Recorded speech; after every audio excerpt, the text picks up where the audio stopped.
Pemirsa, Jakarta dilanda serangkaian kebakaran dalam beberapa hari terakhir. Sejumlah peristiwa kebakaran terjadi di berbagai lokasi, mulai dari pemukiman padat penduduk hingga gedung perkantoran. Dalam kurun waktu 1 minggu terakhir, setidaknya 6 peristiwa kebakaran besar terjadi di Jakarta. Pada Selasa 21 Januari 2025, Jakarta dilanda sebanyak 5 kebakaran di lokasi yang berbeda, melibatkan pemukiman padat penduduk, gedung, dan usaha kecil hingga menyebabkan kerugian besar.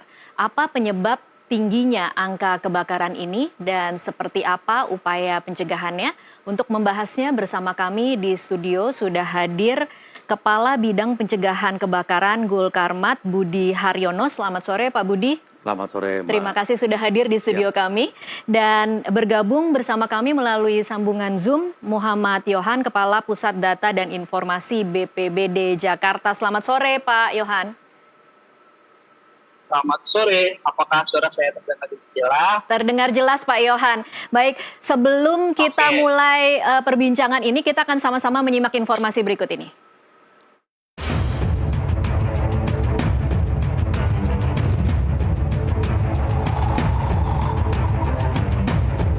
Seperti inilah penampakan permukiman padat penduduk di Kemayoran Gempol, Kebon Kosong, Kemayoran, Jakarta Pusat pasca dilanda kebakaran besar Selasa dini hari.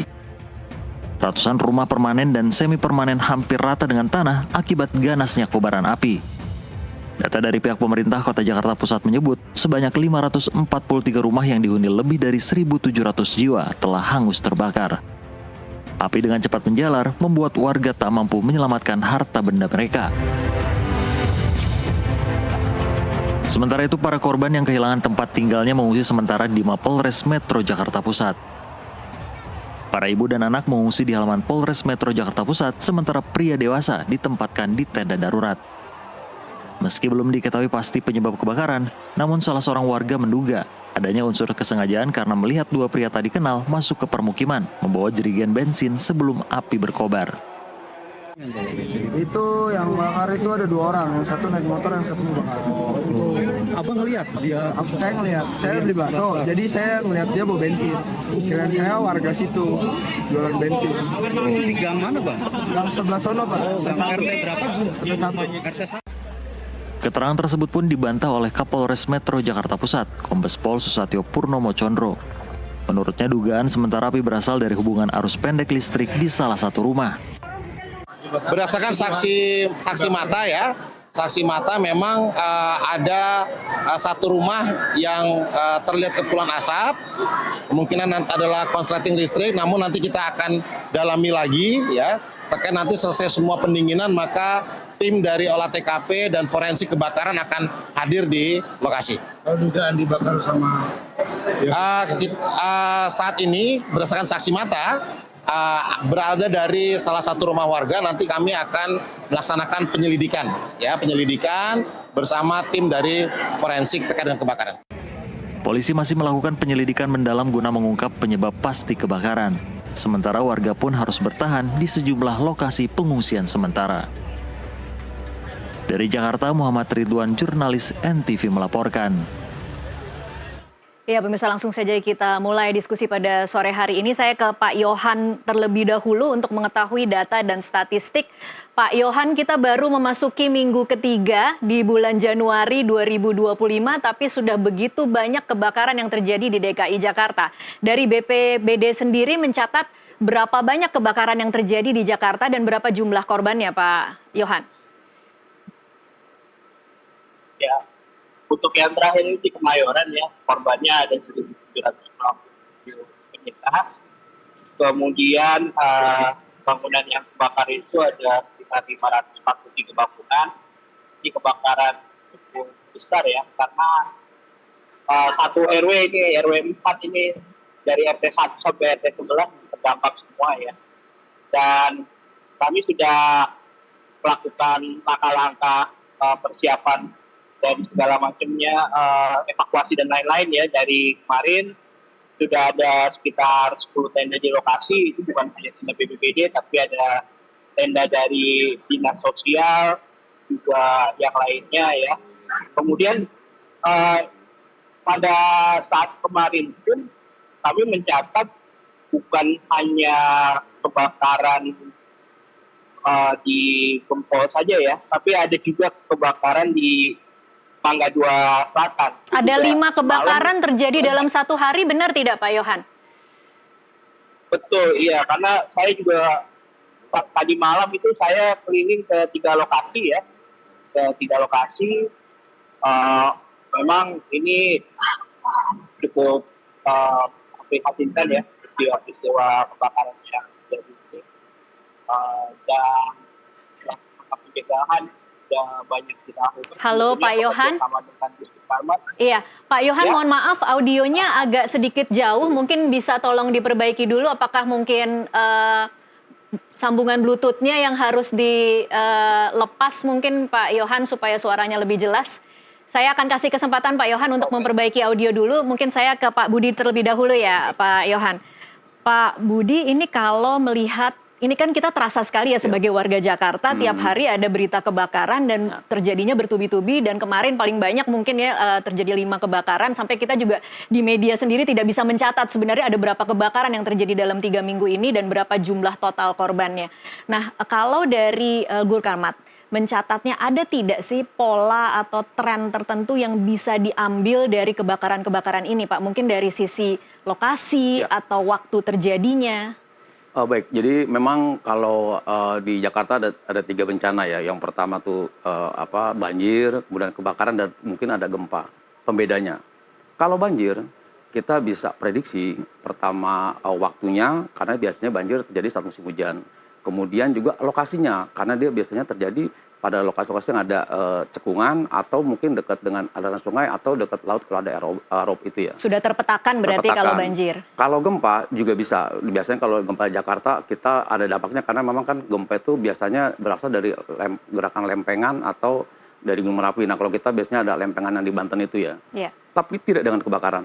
Kebakaran kita tidak pernah bisa memprediksi di mana kejadiannya dan di mana lokasinya gitu.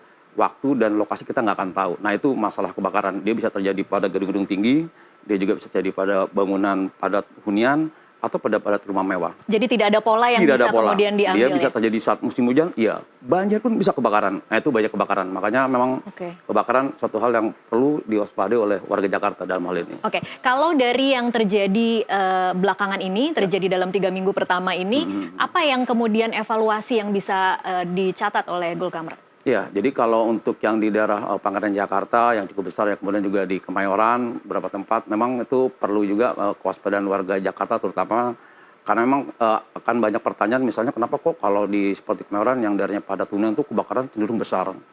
Nah, kenapa kok kalau kebakaran di katakanlah rumah tertata, mewah kok kecil gitu, dampaknya hanya paling 3 rumah atau apa. Nah, ini penting juga bagi masyarakat karena memang untuk area yang padat hunian akan sangat cepat perambatan ketika misalnya bangunannya mudah terbakar, areanya sangat padat, kemudian akses untuk pemadam masuk ke dalam juga susah, sumber air sulit. Nah kalau kebakaran yang di tertata atau di rumah mewah, itu karena dia tembok, kompartemen paling terbakar kiri kanannya doang. Nah itu masalahnya. Itu yang membedakan antara kebakaran yang masif dengan kebakaran yang kecil begitu ya? Dan makanya penting bagi warga Jakarta untuk mari kita jaga kampung kita. Kejadian seperti Kemayoran kan mengajarkan kepada kita bahwa memang untuk damkar pun ketika masuk ke dalam bangunan yang gangan gitu tuh juga agak berisiko buat kita. Makanya kita itu yang agak menjadi persoalan karena memang akses mobil untuk menghadang penyelaran. Nah kadang-kadang gini Mbak Tasya, kultur masyarakat kita ketika kebakaran, walaupun kita sering sosialisasi ya, jadi ketika kebakaran di rumah padat itu ketika kita datang pasti warga yang punya rumah apalagi ingin rumahnya disemprot. Nah, padahal kan kalau damkar, seorang pemadam profesional, pasti dia akan menyemprotkan airnya ke kiri dan ke kanan dalam rangka untuk mengisolasi atau mencegah penyalaran. Tapi itu kadang-kadang masyarakat atau pokoknya rumah saya nih yang terbakar. Semua mendesak agar rumahnya masing-masing diselamatkan ya? Nah, masalahnya ketika kemudian kita melakukan seperti itu kan pasti api ke kemana-mana gitu kan, akan melebar. Nah, sebaliknya ketika kita juga menyemprotkan yang terbakar, yang tidak terbakar, itu rumah yang tidak terbakar, protes juga, pemadam rumah saya nggak terbakar disemprot. Padahal kalau dengan 5 bar misalnya itu genteng pada terbang-terbangan, kaca pada pecah, rumah pada mungkin banyak yang rusak. Tapi kita lakukan, kita juga berikan sosialisasi bahwa itu kita lakukan dalam rangka meminimalkan kebakaran. Bayangkan kalau misalnya rumah Anda terbakar habis selesai semuanya. Nah, itu yang kita lakukan senantiasa sosialisasi dan kemudian juga tadi itu masalah memang ketahanan warga jadi di Jakarta itu gini Mbak, kita ada 170-an pos pemadam kebakaran. Iya. Idealnya menurut Perda 8 2008 harusnya karena di kelurahan di Jakarta 267 itu Iya. ada 267 pos pemadam kebakaran. Itu Kita idealnya kurang. ya, Iya. 267. Jadi kalau kemudian kita menyaksikan kebakaran yang terjadi saat ini, dampaknya kemudian menjadi luas, Iya. apakah kemudian itu bisa dimaklumi Pak? Karena kita bisa beralasan, oh iya karena memang posnya kurang, kemudian pemadamnya Bagi juga kami itu kurang. tantangan. Jadi yang kita lakukan saat ini dengan juga perlu diketahui juga oleh Mbak Tasya melalui kajian kami bahwa idealnya untuk di Jakarta dengan demografi dan jumlah penduduk itu 10.000 pegawai damkar. Oke. Kita saat ini baru ada sekitar 4.200, itu juga dengan ada tenaga honorer. Dan yang kita lakukan saat ini adalah kita dengan cara memberdayakan masyarakat. Makanya kita ada di masyarakat itu Redcar, relawan pemadam kebakaran. Oke, baik. Kita akan bahas Siap. lebih jauh nanti Oke. soal harus seperti apa sebenarnya idealnya kita Siap. memiliki penanganan atau persiapan untuk penanganan penyelamatan kebakaran. Saya ke Pak Budi lagi, ke Pak Yohan, mohon maaf. Ke Pak Yohan lagi. Pak Yohan, audionya sudah bisa dicek apakah terdengar suara saya dengan jelas? Jelas, Mbak. Jelas ya. Pak Yohan mungkin tadi disambung sedikit Ya. karena tadi di bagian akhir tidak terlalu terdengar. Jadi kalau kemudian kita bisa mendata, karena kami di media sendiri kesulitan untuk mendata berapa sebenarnya jumlah total kebakaran yang terjadi dalam 3 minggu pertama di bulan Januari 2025 ini, Pak Yohan. Ya, memang kami sudah berkoordinasi dengan Disbul Karmat ya, dan kita sekarang ada yang namanya satu data. Jadi kami sedang menyelaraskan data antara Disbul Karmat dengan BPBD. Intinya kami menunggu dari Disbul Karmat terkait dengan data-data kebakaran ya. Jadi nanti ke depannya hanya ada satu sumber dari Disbul Karmat ya untuk data kebakaran itu. Sebetulnya selama ini seperti itu yang sudah dilakukan ya, tapi kami perkuat lagi. Nah, ini bulan Januari ini juga jadi pelajaran buat kami ya untuk lebih maksimal lagi menangani kasus-kasus kebakaran ya. Sementara kalau di BPBD kami fokusnya kepada para penyintas. Kami sangat salut dengan Disbul Karmat Jakarta ya, yang memang tadi diungkapkan oleh Bang Budi ya, itu jumlah personilnya sangat terbatas ya. Tapi kalau soal skill yang memang banyak yang tidak tahu bahwa di Jakarta itu setiap tahun itu bawa medali loh untuk skill competition kebakaran ya tingkat Asia Pasifik. Belum lagi prestasi-prestasi yang lain. Jadi kalau dilihat soal skill ini skillnya Disbul Karmat ini udah cukup mumpuni ya dan mampu bersaing di Asia Pasifik. Saya ingat betul beberapa tahun yang lalu Disbul Karmat ini dilatih oleh pemadam kebakaran dari kota metropolitan Tokyo ya, Jepang gitu. Jadi skillnya malah sekarang lebih mumpuni Jakarta ya. Oke. Dan berbagai kejadian yang ada ini malah lebih cepat tanggapnya gitu. Baik, kalau dari sisi skill artinya tidak kurang, tetapi mungkin tadi jadi catatan memang secara jumlah masih kurang dengan jumlah yang ideal untuk bisa menangani kebakaran yang terjadi di seluruh Jakarta begitu ya, Pak Yohan. Pak Yohan, tapi kalau kemudian kita membandingkan apa yang terjadi saat ini kan kemudian memang masyarakat merasakan sekali ini seperti ibaratnya mungkin kalau bisa dikatakan ini seperti musim kebakaran ya. Ini bisa dikategorikan situasi yang sudah darurat atau memang ada musim-musim kebakaran ini yang terjadi di tahun-tahun sebelumnya, Pak Yohan? Jadi kami kalau kami kaji ini lebih kepada kebakaran ini lebih kepada kelalaian ya. Kalau dugaan-dugaan penyebab kebakarannya lebih pada kelalaian. Jadi tidak benar ya kalau kemudian ini musim penghujan, kemudian lebih rawan korsleting listrik dan lebih rawan kebakaran, itu bukan sesuatu yang bisa diterima ya berarti Pak Yohan? Kalau dari yang kami pelajari itu ini lebih banyak dugaannya ya. Kami kan harus menunggu Disbul Karmat lagi dari laboratorium mereka nih. Itu tuh kenapa gitu. Tapi kalau kami ngobrol, kami diskusi, dan kami amati keadaan yang sekarang ini, cenderung dugaan kejadian itu lebih kepada kelalaian daripada human error ya. Iya, Oleh human karena error. itu kami juga akan terus berkolaborasi dengan Diskul Karmat untuk terus melakukan sosialisasi lebih masif lagi. Kalau beberapa bulan yang lalu ini kami masih melakukan sosialisasi terkait dengan gempa ya dan bagaimana mitigasinya. Nampaknya ini boleh disisipkan nih untuk reminder lagi untuk pencegahan kebakaran. Karena kan sama ya lokasinya yang ini di perumahan, pemukiman atau gedung ya. Jadi bisa kami sharing juga nih, bukan hanya mitigasi gempa, tapi kita tambah materinya, kita kolaborasi dengan Diskul Karmat, itu dengan materi-materi pencegahan kebakaran. Oke. Kemudian juga hasil evaluasi berikutnya adalah kalau misalnya di lokasi-lokasi itu ada yang namanya alat piringan, nah ini juga perlu dicek juga nih. Kalau misalnya alatnya ada tapi kurang Tidak berfungsi. disosialisasikan untuk penggunaannya ya tidak berfungsi. Iya. Atau kalau memang alatnya ada ternyata tidak diisi ya. Nah ini kami siap membantu Diskul Karmat nih untuk selain sosialisasi juga mereminder masyarakat ya untuk